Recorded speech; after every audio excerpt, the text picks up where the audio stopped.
Movie review. Pete's Dragon. Do you believe in magic?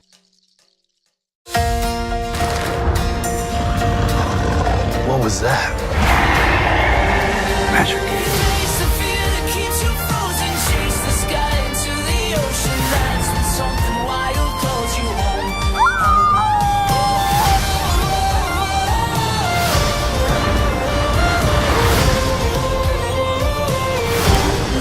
Something wild calls you home. Disney's Pete's Dragon, rated PG.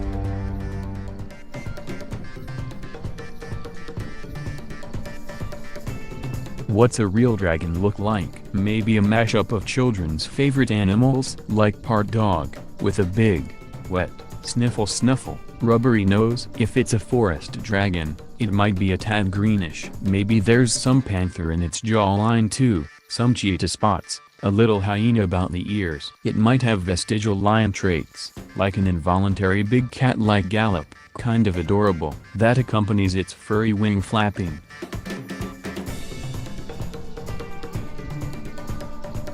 How does a real dragon sound? A lot like Van Diesel's megabass, magical moans of wonderment and innocence as the voice of the Iron Giant, crossed with the seismic purrs of a whale-sized feline, voiced by John Cassar.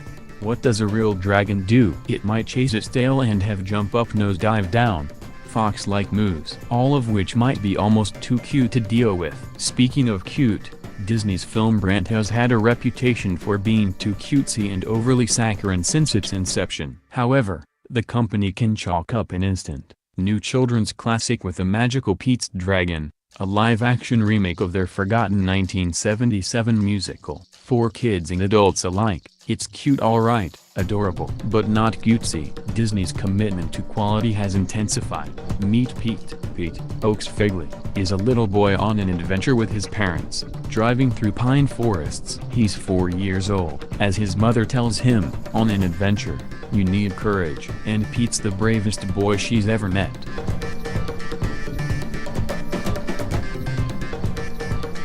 He's going to need all his courage, seeing as how deer sometimes jump in front of speeding cars. Before we know it, Pete is stranded, with both his parents dead. He's in dire straits, all alone with his tiny backpack in a dark wood. They find gigantic paw prints. You ever seen a bear that big? Malevolent, yellow-eyed wolves growl and circle, but something causes them to flee in terror, and Pete musters his courage to face whatever might eat him for dinner. Meanwhile in Millhaven, a Pacific Northwest logging town full of manly lumberjacks, still harbors rumors of a mill-water dragon. Who's talking this nonsense? That would be the woodcarver, Mr. Meacham, Robert Redford. He claims he saw it once. His red-haired forest ranger daughter Grace, Bryce Dallas Howard, only believes what she sees. She's never seen any dragons. She doesn't believe in them.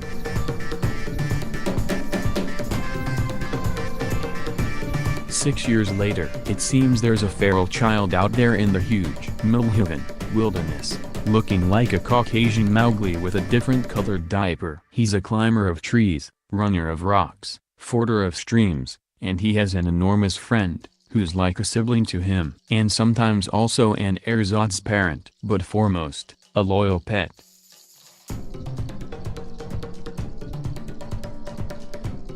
This kind of pet is very, very fun, because you could go running off a high cliff with no parachute, just jump right off, and your pet could fly exactly under you, so you'd land in a pile of soft fur. But hang on tight for the barrel rolls. The pet is named Elliot, and Elliot is full of surprises. Why don't the lumberjacks know he's there, since he's really big? Because he has a supernatural capability similar to what the Predator, from the Arnold Schwarzenegger film, could do. It's possible, but very, very difficult, to tell where he's hiding. The feral child and his enormous friend sleep in a cozy cave under the roots of a giant pine, festooned with child-sized forts and climbing ladders. Sometimes Elliot sleeps on his back and the boy sleeps on the big, furry belly bed. And there's much luxurious snoring.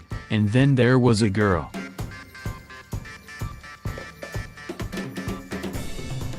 Enter Natalie, played by Oona Laurence, the child actress at Girl of the Day, currently in Bad Moms. Laurence's stock in trade is normally playing a precocious, high-strung, high IQ, high maintenance, badgering, whiny brat know-it-all, but here she's a curious, brave, wonder-filled, and wonderful companion to the feral boy. This is a meet cute that's allowed to be cute. And then the forest shrank. Now, these loggers, they get a little greedy and go tree poaching, thanks to instigation by Foreman Gavin, Karl Urban. They cut too deep into the forest. They find gigantic paw prints. You ever seen a bear that big? Gavin's the kind of pillaging guy who takes and takes, devours resources, and puts his footprints on everything. He drives a muscled-up dually truck, and likes to go hunt, and claim ownership of stuff, and puff his chest out.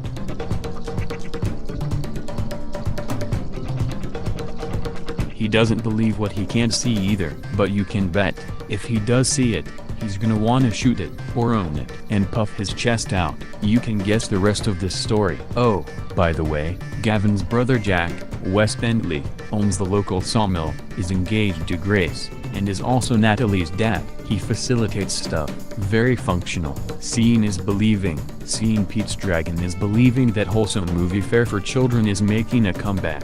Disney appears to be remaking its inventory, sprinkling magic dust on all of it, highly competent CGI, and taking artistic risks, like hiring relatively untested, newcomer directors for their vision. Showbiz is all about the bottom line, and one could wax cynical, but we'll take the magic where we can find it and hope there's more where it came from. There are wonderful performances, Laurence's, as mentioned, and Howard's, but young Fegley's less is more. Stoic wild child performance stands above the rest. When the time comes for Pete to say goodbye to his dragon, I guarantee your eyes will explode with tears.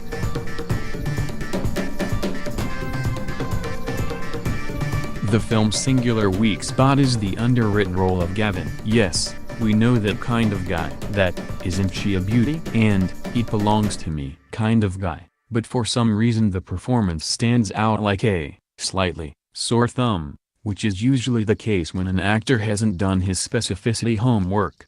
But Urban's a serious A-list pro. He played Homer in Lord of the Rings, so blame the newbie director. So, due to it not ringing entirely true, the character becomes the only aspect of the movie that's unmagical. That said, Gavin's necessary for the film's secondary message, that feeling of, these guys who exploit endangered species and deplete the earth. What the heck is wrong with them? The primary message. Ever notice how it's generally the very old and the very young who understand that believing first can lead to seeing later? In the past, such an outlook was considered wise. Do you believe in dragons? Go find out. Pete's Dragon, film review.